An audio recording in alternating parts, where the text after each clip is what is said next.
বন্ধুরা, আমার ভিডিও দেখার জন্য আপনাদেরকে অনেক ধন্যবাদ জানাই। তো এতদিন তো মাছ মাংস আপনাদেরকে রান্না করে দেখালাম, নানা রকম পদ্ধতিতে, নানা রকমভাবে। তো আজকে আমি একটা মিষ্টি বানিয়ে দেখাবো। আজকে বানাবো আমি পান্তুয়া ঘি দিয়ে, কিন্তু কী দিয়ে বানাবো সেটা আপনাদেরকে দেখাবো। তো চলুন আজকে আমি পান্তুয়াটা করছি, কী দিয়ে বানাচ্ছি সেটা আপনাদেরকে একটু দেখাই। ভিডিওটা কিন্তু আপনারা প্রথম থেকে শেষ পর্যন্ত অবশ্যই কিন্তু দেখবেন। আজকে আমি এইটা দিয়ে পান্তুয়া বানাবো। তো এই জিনিসটা কাঁচকলা। আজকে আমি এই কাঁচকলা দিয়ে আপনাদেরকে পান্তুয়া করে দেখাবো। তো আপনারা কিন্তু দেখুন আমি পান্তুয়াটা কি করে করছি। তো আমি প্রথমে এই কাঁচকলাটা এরম করে কেটে নেব। এরম করে কেটে নিয়ে আমি প্রেসার কুকারে আমি এটা দুটো সিটি মেরে বা একটা সিটি মেরে সেদ্ধ করে নেব। তো আমি কাঁচকলাটা কিন্তু সেদ্ধ করে নিয়েছি। আর লাগছে 1 কাপ মতো সুজি, আর লাগছে 300 গ্রাম ছানা,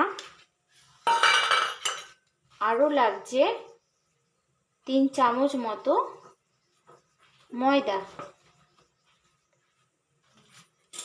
আর এতে আমি একটু অল্প পরিমাণে ঘি দিয়ে দিলাম।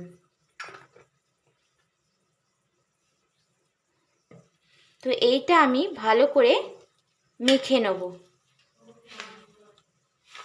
আমি প্রেসার কুকারের মধ্যে জল নিয়ে নিয়েছি। তো আমি এইটা প্রথমে সেদ্ধ করে নেব কাঁচকলাটা। তো আমি এটা এরকম করে আঠার মতো করে চেপে চেপে আপনারা কিন্তু মেখে নেবেন। আমি কিন্তু এরকম করে মেখে নিয়েছি। তো আমি এরপর আমি একটু একটু করে, যেমন করে হয় ঠিক গোল করে নেব, পান্তুয়া শেপের মতো আমি করে নেব। তো করে নিয়ে এর ভেতরে আমি একটা করে এলাচের দানা ভরে দেবো, যাতে খেতে সুস্বাদু ও সেন্ট হয়। আমি ঠিক এরকম করে আমি গোল্লা করে নিলাম, একটা শেপ করে নিলাম, যে পান্তুয়ার যে গোল আকৃতি হয় সেই আকৃতিটা আমি করে নিলাম। তো এরকম করে আমি সব পান্তুয়াগুলো আমি এরকম গোল আকৃতি করে বানিয়ে নেব। তো আমি ওভেনে কড়া বসিয়ে দিয়েছি। তো এই ওভেনের কড়ার মধ্যে আমি একটু ঘি দিয়ে দেবো। তো আমি পান্তুয়াগুলো কিন্তু ঘিয়েই ভাজবো। তো আমি একটা পাত্রে এটা কিন্তু কড়াইয়ে দিয়েছি, সেটা কিন্তু গরম হয়ে গেছে। এরপর আমি একটা একটা করে পান্তুয়াগুলো ভেজে নেব ঘিয়ে।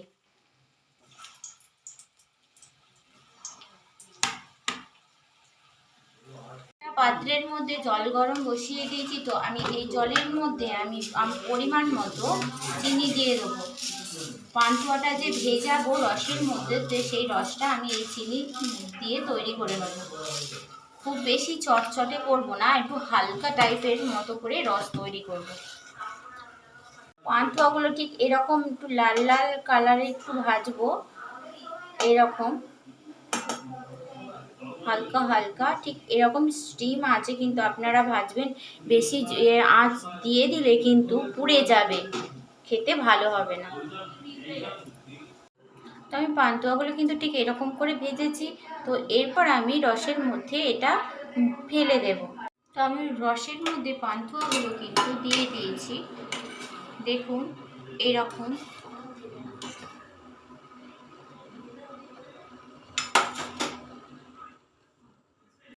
আবারও কিন্তু আমি পান্তুয়াগুলোকে ঠিক এইরকম করে লাল লাল করে ভেজে নিলাম।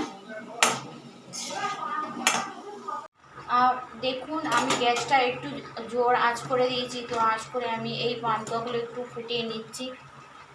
আর একটু নামানোর সময় আমি একটু অল্প পরিমাণে একটু ঘি দিয়ে দেবো। দিয়ে গ্যাসটা এবার আমি বন্ধ করে দেবো। আমি কিন্তু গরম গরম কাঁচকলার পান্তুয়া অবশ্যই তৈরি করে ফেলেছি।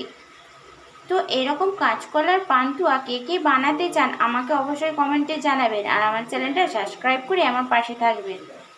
তার সাথে কিন্তু লাইকও করতে ভুলবেন না। দেখা হবে আবার রান্নার অন্য কোনো ভিডিও নিয়ে।